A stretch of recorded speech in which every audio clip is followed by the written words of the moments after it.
আমার একটা জিনিস বুঝে আসতে আছেন, আপনি বিরিয়ানি দিলে সমস্যাটা কোথায়? বিরিয়ানি কি মানুষ দেয় না মসজিদে? আপনি শুধু বিরিয়ানির হিসাব করলে তো হবে না, দ্রব্যমূল্যটার দিকে তো চাইতে হবে। বিরিয়ানি রানতে কত লাগে? আমাকে বলতে দেন কাঁচামরিচের দাম, মশলাপাতির দাম, বাজারে যাই আপনি হিসাব করে দেখছেন বিরিয়ানি রানতে কত খরচ হয়।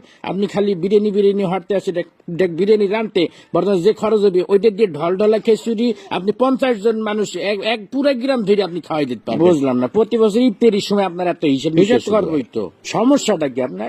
আপনি খালি খাওয়ার হিসাবটাই বুঝলেন, আপনি দ্রব্যমূল্যের হিসাবটা বুঝবেন না। আপনি কি মনে হচ্ছেন আমি কি বহুত টাকার মালিক হয়ে গেছি? হ্যাঁ, এখন যত কামাই তত খরচ।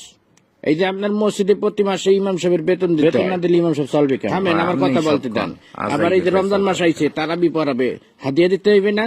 আমার খরচ কি কম? ফেতরা দিতে হইবে, জাকাত দিতে হইবে। শোনেন একটা কথা, রিজিকের মালিক আল্লাহ। আল্লাহ আপনার ধন সম্পত্তি দিছে, ধন সম্পত্তি দিয়ে আপনার পরীক্ষা দিয়েছে। এই টাকা পয়সা যখন তখন আল্লাহ লইয়ে যেতে পারে। আপনি এই টাকা পয়সা আপনার জানে সৎকা করবেন, ফেতরা দিবেন। মুসলমান হিসেবে এটা আমাদের সকলের দায়িত্ব।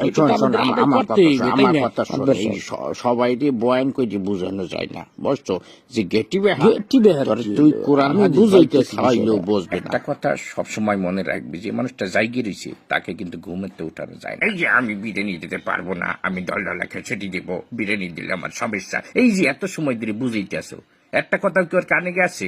ও শুরুতেই বসতে আছে যে আমি ডলডলা খিচুড়ি দেবো, আমি বিরিয়ানি। আপনি কতক্ষণ ধরে বুঝাবো আমি? এই টাকা শোন, আমি গত বছর আমি পুরা গ্রাম বইটা আমি বিরিয়ানি খাওয়াইছি না, পুরা গ্রাম কোনো ঝামেলা হয়েছে।